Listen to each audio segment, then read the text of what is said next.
ETF index mutual funds నేర్చుకుని stock మార్కెట్లో రాణించాలనుకుంటున్నారా? వెంటనే ఈ నెంబర్కి కాల్ చేయండి.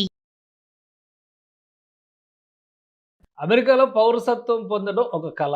ఇప్పుడు గ్రీన్ కార్డుకి సంబంధించి కొత్త నిబంధనలు వస్తాయనే ప్రచారం, అలానే అన్నీ సక్రమంగా జరిగితే జన్మతః వచ్చేటువంటి పౌరసత్వానికి సంబంధించిన కొత్త కండిషన్స్ని డొనాల్డ్ ట్రంప్ ప్రభుత్వం ఈ రోజు నుంచి అమలు చేయాల్సింది. కానీ అనివార్య కారణాలు, రకరకాల పరిస్థితుల నేపథ్యంలో ఇవన్నీ కూడా వాయిదా పడుతుంది. తాజాగా పౌరసత్వం విషయంలో వస్తున్నటువంటి కొత్త చర్చలు, నిబంధనలు ఏంటి, అమెరికాలో ఉండాలనేటువంటి కళ ఇంకా ఉందా, ఆవిరైపోయిందా? ఈ అంశాన్ని విశ్లేషించే ప్రయత్నం చేద్దాం. మనతో పాటు అమెరికన్ లా రీసెర్చర్ సాయి శ్రీనివాస్ గారు ఉన్నారు.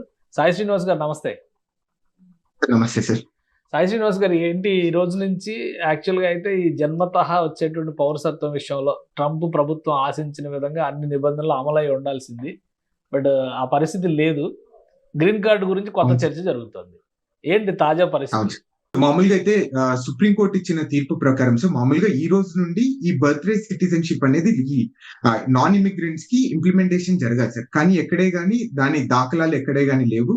సో అది ఒక one of the positive news అని అయితే మనం అనుకోవచ్చు. కానీ ఇంకొక చిన్న షాకింగ్ న్యూస్ ఏంటంటే ఇది ఎలా ఇంప్లిమెంటేషన్ చేయాలి అనేది ఒక యుఎస్సిఎస్ వాళ్ళు 25th July 2025 ఒక చిన్న ఆర్డర్ ఇవ్వడం జరిగింది, అంటే డిస్కషన్ లాంటిది.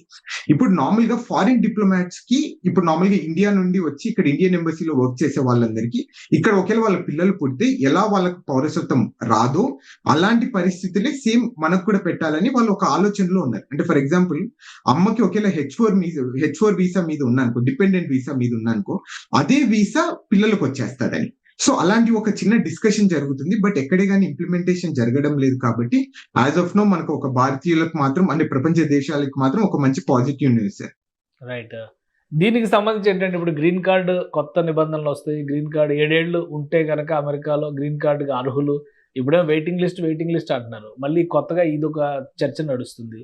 ఒక సెనేటర్ దీన్ని పార్లమెంట్లో ప్రవేశపెట్టారు అనేటువంటి డిస్కషన్ నడుస్తుంది. ఏంటి దీని వెనక ఉన్నటువంటి రీజన్స్?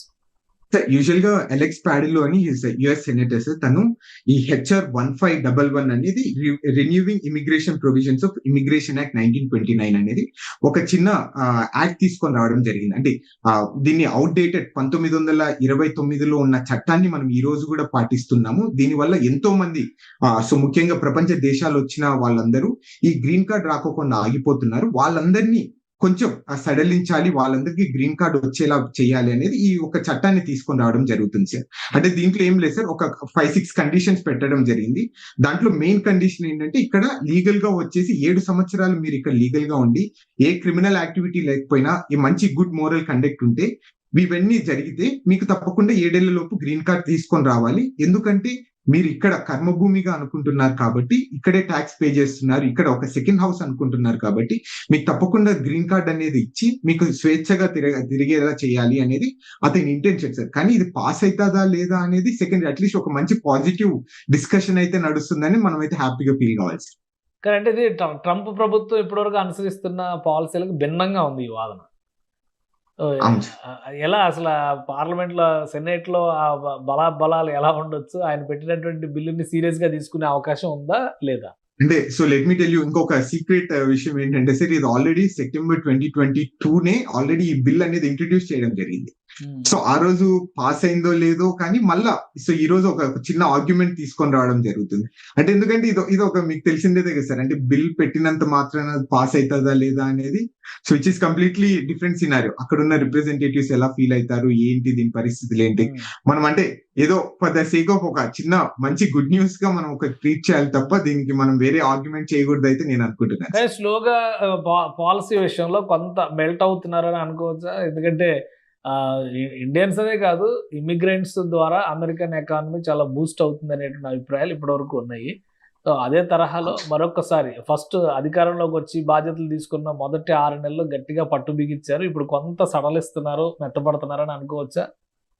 అది కూడా మనం అనుకోవచ్చు సార్. ఎందుకంటే వన్ ఆఫ్ ద రీజన్ ఏంటంటే ఈ F1 వీసాస్ కూడా మీరు చూసుకుంటే సుమారు 70% మంది స్టూడెంట్స్ వచ్చే వాళ్ళు చాలా తగ్గిపోవడం జరిగింది. అంటే వీళ్ళందరూ మనమంతా ఈ యూనివర్సిటీస్ కి మెయిన్ గా మనము అంటే సో మిల్కింగ్ కౌ లాంటి సార్. అంటే మనం డబ్బులు తెచ్చేవాళ్ళం ఇప్పుడు. అంటే సుమారు కొన్ని 100 కోట్ల డబ్బులు మనం ఈ యూనివర్సిటీస్ కి ఇస్తున్నారు. అది తగ్గిపోవడం కూడా వన్ ఆఫ్ ద రీజన్. అట్లనే ఈ H1B వీసా హోల్డర్స్ కానీ వీళ్ళందరూ కొంచెం ఎందుకో భయాందోళనకు చెందుతున్నారు సార్. అంటే మనం ఇక్కడికి వచ్చి సెటిల్ కావచ్చా లేదా, మన పరిస్థితి ఏంటి. మనం ఇందాక అనుకుంటున్నాం సుమారు గ్రీన్ కార్డ్ రావాలంటే కొన్ని సంవత్సరాలు 10,000 సంఖ్యల సంవత్సరాలు పడుతుంది అని. అట్లనే సుమారు 13 లక్షల మంది ఇంకా గ్రీన్ కార్డ్ ప్రాసెస్ ఉన్నారు. అంటే సబ్జెక్ట్ టు ద కరెక్షన్ 10 లక్షల మంది, 1,00,00,000 మందో 1,30 లక్షల మందో అంతమంది గ్రీన్ కార్డ్ ప్రాసెస్ లో ఉన్నారు. సో వీళ్ళందరి పరిస్థితి బట్టి కూడా మనం ఒకసారి వీళ్ళు కూడా ఒక పాజిటివ్ సెన్స్ అయితే నేను తీసుకుంటారని అయితే నేను అనుకుంటున్నాను సార్. రైట్. అంటే ఇంకా కొంత సమయం పట్టొచ్చు ఇవన్నీ డిసైడ్ అవడానికి. మొత్తం మీద అమెరికాలో ఉండే వాళ్ళకి గ్రీన్ కార్డు అలానే సిటిజన్షిప్ అనేది ఒక పెద్ద డ్రీమ్ గా కనిపిస్తాయి. ఈ బిల్లు వలన కానీ లేదా ప్రభుత్వం అనుసరిస్తున్నటువంటి విధానాల వల్ల కానీ కొంత సడలింపు వస్తుంది రాను అని అనుకోవచ్చా? సార్ అంటే సడలింపు వస్తుందా రాదా అని కాదు సార్. అంటే ఇది ఆల్రెడీ వెల్ ఎస్టాబ్లిష్డ్ రూల్స్ ని ఈ రోజు అవన్నీ రివైవ్ చేసి ఈ రోజు ఇంప్లిమెంటేషన్ చేయడానికి ట్రై చేస్తున్నారు సార్. అంటే ఎక్కడే కానీ ఇప్పుడు మామూలుగా ఎప్పుడు నుండో ఉంది సార్. ఇక్కడ నార్మల్గా మనం చాలాసార్లు డిస్కస్ చేసి పార్ట్ టైం ఇల్లీగల్ గా చేస్తే తప్పకుండా మీ సిరీస్ అనేది టర్మినేట్ అవుతుంది, వీసా రివోక్ చేసే అవకాశం. ఈ రోజు అది ఇంప్లిమెంటేషన్ చేస్తున్నారు అంతే. రూల్స్ ఎక్కడే కానీ వాళ్ళు చేంజ్ చేయడం లేదు, ఏం చేయడం. వాళ్ళు రూల్స్ ఆల్రెడీ ఉన్నదాన్ని అంటే వాడని రూల్స్ దాన్ని బయటికి తీసుకొని వస్తున్నారు అంతే సార్. ఎక్కడే కానీ మనం భయోందనకు చెందడానికి అయితే ఎక్కడ లేదు.